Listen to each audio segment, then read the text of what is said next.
Uma cidade abandonada, um passado cheio de ouro, riquezas que se transformaram em ruínas e muitos mistérios. Relatos de sons inexplicáveis, passos na noite e fantasmas. Por que ninguém aceita a oferta de morar nesse lugar? Embarque nessa história emocionante agora. E se você já conhece o nosso canal e quer nos ajudar a continuar te emocionando com mais vídeos, peço que nos ajude apertando o botão de gostei. Vamos ao vídeo. Quando o governo anunciou que pagaria pessoas para viverem em uma cidade abandonada, muitos se empolgaram com a ideia. Mas logo, as pessoas começaram a recusar a oferta, e por um motivo bastante estranho. O governo estava fazendo de tudo para dar nova vida a uma cidade abandonada, um antigo povoado de mineração no interior do estado, oferecendo algo que parecia bom demais para ser verdade: moradia gratuita, alimentação e até uma mesada mensal. Os responsáveis esperavam que as pessoas corressem para essa cidade, que já foi um centro próspero de mineração. Mas estranhamente elas diziam não. E a razão não tinha nada a ver com a localização ou a falta de modernidade da cidade. Havia algo muito mais perturbador nas sombras daquele lugar. Um motivo tão inquietante que até as pessoas mais corajosas evitavam aceitar a tentadora oferta do governo. Aquela cidade tinha uma história rica. Parte do legado daquele interior e da corrida pelo ouro no país saíram de lá. A cidade havia nascido na década de 1860, em meio à febre do ouro, uma época em que os habitantes eram movidos pelo sonho de riqueza e de uma vida melhor. A área era conhecida originalmente como Fazenda do Sertão, em homenagem a um dos primeiros moradores que fez seu nome na região. A descoberta de veios de ouro nas colinas próximas transformou rapidamente aquele canto tranquilo em um próspero povoado de mineração. No final dos anos de 1800, a cidade estava em pleno crescimento. Em seu auge, a cidade abrigava mais de 1000 moradores e tinha tudo o que uma comunidade vibrante precisava: bares, hotéis, armazéns, escolas, uma agência dos correios e até algumas casas de entretenimento voltadas para os moradores que trabalhavam nas montanhas ao redor. No entanto, como muitas cidades mineradoras, a prosperidade daquele lugar passou rápido. Os depósitos de ouro mais fáceis de alcançar se esgotaram rapidamente. A mineração tornou-se cada vez mais difícil e menos lucrativa. À medida que o ouro diminuía, o mesmo acontecia com a população da cidade. No início dos anos de 1900, muitos dos mineradores e suas famílias já haviam partido em busca de novas oportunidades.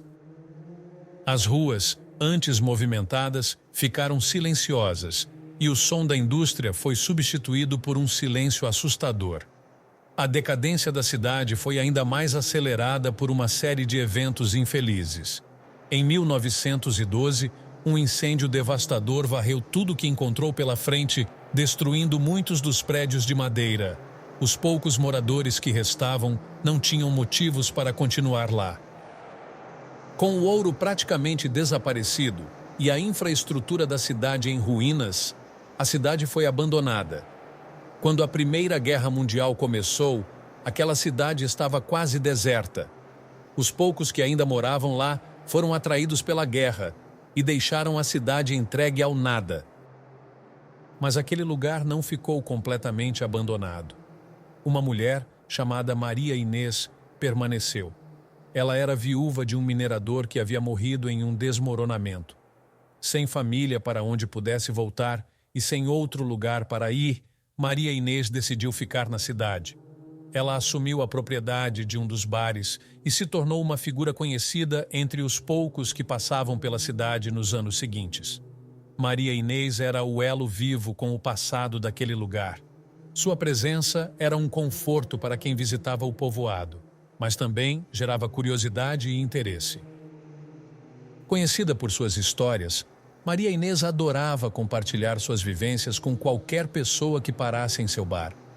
Ela falava sobre os dias de glória da cidade, sobre a emoção da corrida do ouro e sobre as pessoas que foram e vieram ao longo dos anos. No entanto, nem todas as histórias que ela contava eram alegres. Havia relatos mais sombrios, de ocorrências estranhas e de experiências perturbadoras, que não tinham explicação fácil. Esses relatos criavam um certo mistério, atraindo curiosos e repulsando aqueles que eram mais supersticiosos. Quando Maria Inês faleceu, o lugar se transformou de fato em uma cidade fantasma, mas, segundo muitos, ela nunca foi embora de verdade. Visitantes que passaram pela cidade depois de sua morte relataram ver uma figura que se parecia com ela, ainda parada na janela do antigo bar, observando as ruas vazias. Outros afirmam ter ouvido sua voz, fraca, mas distinta, como se ela ainda estivesse contando suas histórias para quem quisesse escutar. Se essas histórias eram fruto de imaginações vívidas ou algo mais. Ninguém sabia ao certo, mas esses relatos apenas acrescentaram mais medo para a reputação sinistra do lugar. Nos últimos anos, o governo havia feito um esforço concentrado para revitalizar a cidade.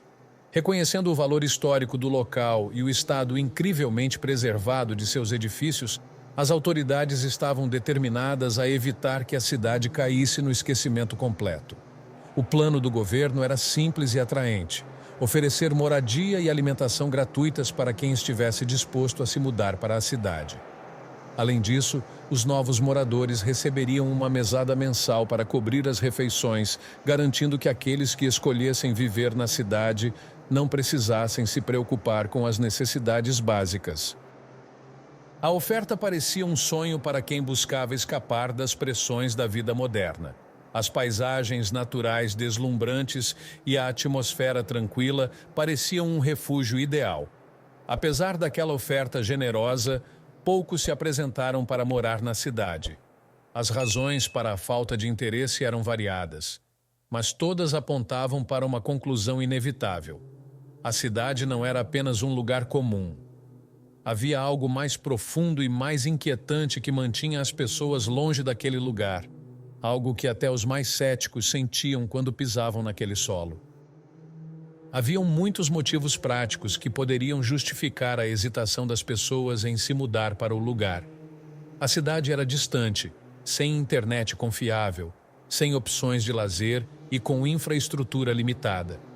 Para a maioria, a ideia de viver em um lugar tão isolado, sem as conveniências da tecnologia moderna ou a companhia de vizinhos, era algo desanimador.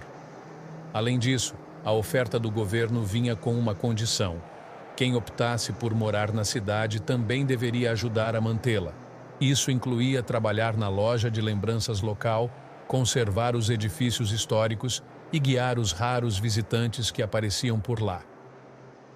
Para quem estava acostumado ao ritmo acelerado da vida urbana, a ideia de passar os dias em uma cidade tranquila e praticamente vazia, fazendo tarefas rotineiras, não soava nada atrativa.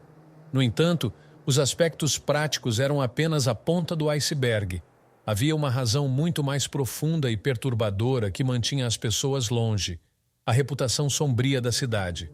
Alimentada por incontáveis relatos de encontros fantasmagóricos e ocorrências inexplicáveis, aquela fama lançava uma sombra de medo sobre o local, afastando todos os interessados. Visitantes que ousaram passar a noite naquele lugar frequentemente relatavam uma sensação esmagadora de desconforto, como se a própria cidade estivesse viva com algo maligno. Moradores das áreas vizinhas tinham suas próprias teorias. Muitos acreditavam que a cidade era amaldiçoada, que os espíritos das pessoas que morreram lá durante seus anos de prosperidade ainda vagavam pelas ruas. Histórias de figuras fantasmagóricas, ruídos misteriosos e experiências sobrenaturais persistiam há décadas e foram passadas de geração em geração. Para quem conhecia a história da cidade, aqueles relatos eram mais do que simples lendas, eram avisos. Até os observadores mais incrédulos não conseguiam ignorar a quantidade de relatos de pessoas que visitavam o lugar e diziam ver e ouvir coisas estranhas.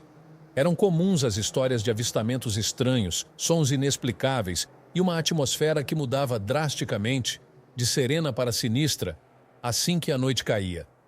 Era como se a cidade, de alguma forma, resistisse à ideia de ser repovoada, como se quisesse permanecer como um local fantasma, mais do que apenas em nome. Um dos relatos mais perturbadores vinha de um historiador chamado Antônio Martins, que estava na cidade realizando uma pesquisa para o Instituto de Patrimônio Histórico. Antônio, conhecido por seu ceticismo, jamais deu crédito a histórias sobrenaturais. Em uma noite, enquanto finalizava seu trabalho, ele notou algo estranho na janela do prédio onde estava hospedado. Na luz fraca do anoitecer, ele viu o que parecia ser uma mulher idosa olhando de volta para ele, de uma das janelas do antigo hotel do outro lado da rua. No início, Antônio pensou que era apenas um truque da luz ou talvez um reflexo, mas a figura não se mexia. E à medida que ele continuava a observar, ela parecia se tornar mais sólida, mais real. Incapaz de afastar a sensação de que algo estava errado, Antônio decidiu investigar. Ele atravessou a rua e entrou no hotel, esperando encontrar nada além de uma sala vazia e empoeirada. Mas assim que entrou, sentiu o ar pesado, como se algo ruim estivesse prestes a acontecer. Ele procurou por todo o prédio, de cima a baixo, mas não encontrou ninguém. Não havia sinais de vida e nenhuma explicação para o que ele tinha visto. Aquela experiência o deixou profundamente perturbado, e mais tarde ele admitiu que fez com que reconsiderasse sua posição sobre a reputação fantasmagórica da cidade. O relato de Antônio era apenas um entre muitos. Ao longo dos anos, inúmeros visitantes relataram experiências igualmente assustadoras. Alguns ouviram passos ecoando pelos edifícios vazios, mesmo quando estavam sozinhos na cidade. Outros descreveram vozes, às vezes sussurros, outras vezes gritos, vindos das sombras.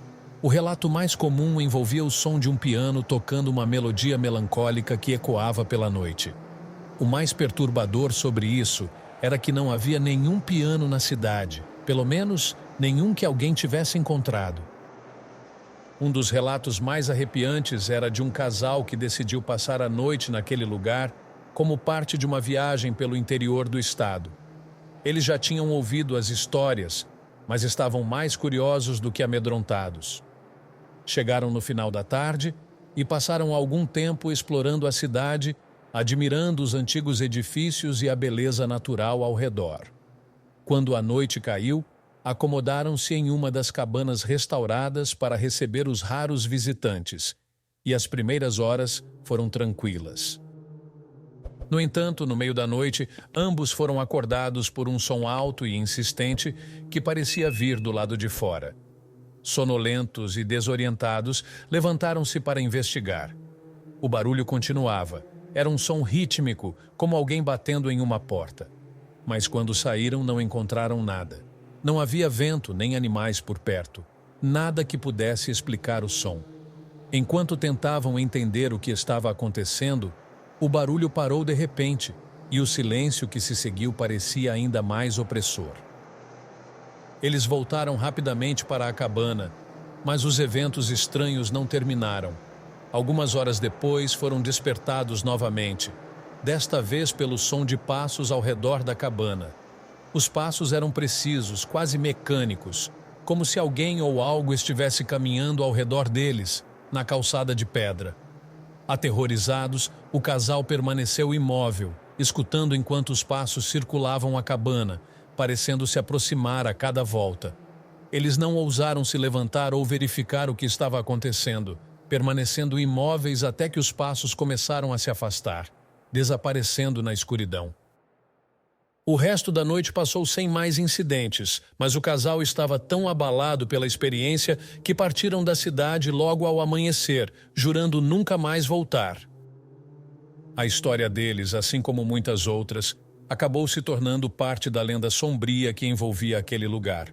Era também um aviso a qualquer um que considerasse passar a noite ali. Aqueles relatos, sejam fruto de imaginações exageradas ou algo mais profundo e inexplicável, criaram uma aura de medo ao redor da cidade, difícil de ignorar.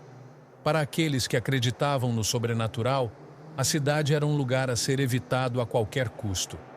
Mesmo para os mais céticos, o grande número de relatos e a consistência das experiências eram suficientes para causar receio. A ideia de viver em uma cidade onde o passado parecia estar vivo e presente era assustadora demais para a maioria das pessoas, independentemente do que o governo oferecesse.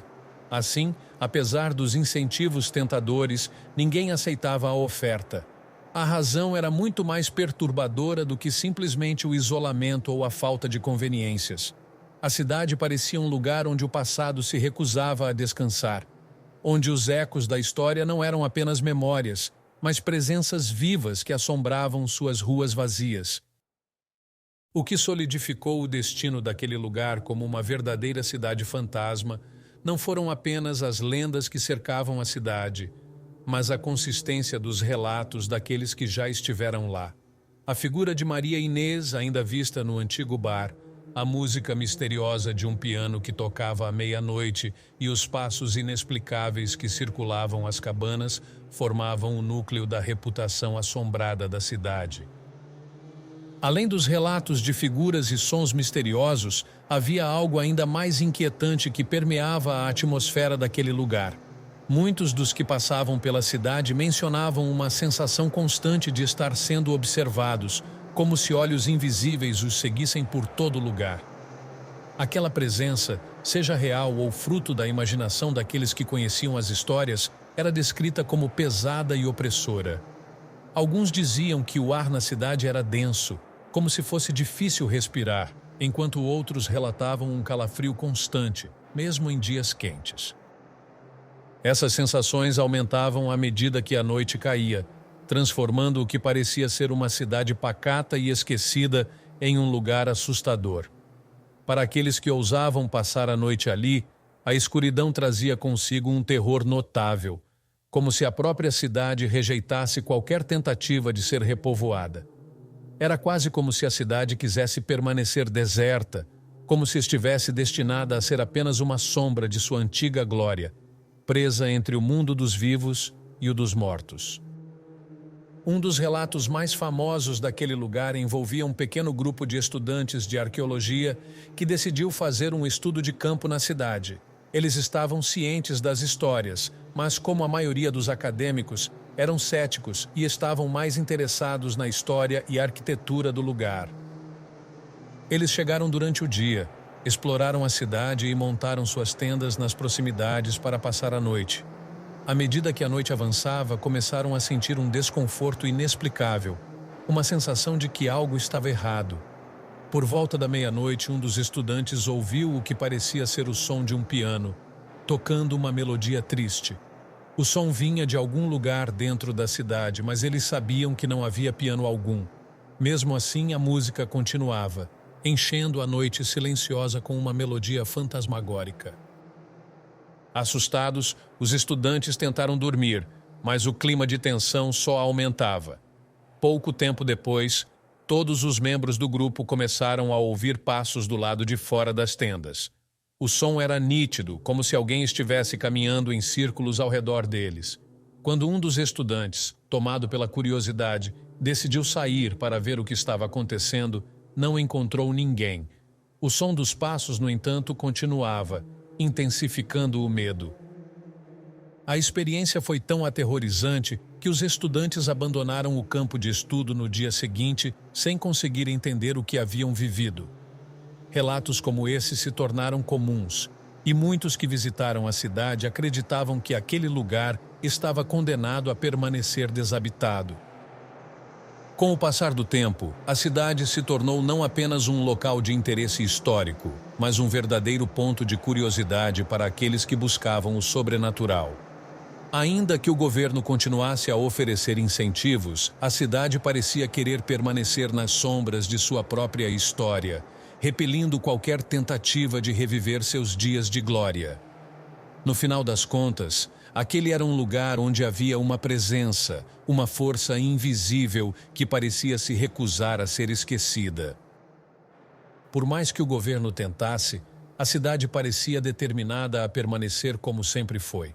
Uma cidade fantasma, assombrada não apenas por suas histórias, mas pelos próprios espíritos do passado. Cada novo relato apenas reforçava sua fama, afastando ainda mais qualquer pessoa que considerasse morar ali, mesmo com promessas tentadoras. Aos poucos, o governo desistiu de tentar repovoá-la, deixando-a, enfim, entregue ao seu destino sombrio. Você teria coragem de passar uma noite em uma cidade fantasma cheia de mistérios? Já ouviu falar de lugares onde o passado parece estar vivo de forma assustadora? O que você faria se estivesse em uma cidade deserta e ouvisse passos ao seu redor? Compartilhe sua opinião nos comentários. Se você gostou dessa história emocionante, peço, por favor, que deixe um gostei neste vídeo e compartilhe com seus amigos. E este outro vídeo que está aparecendo em sua tela agora também é muito comovente e certamente também vai te emocionar. Se inscreva no canal para não perder nenhuma novidade. E até o próximo vídeo.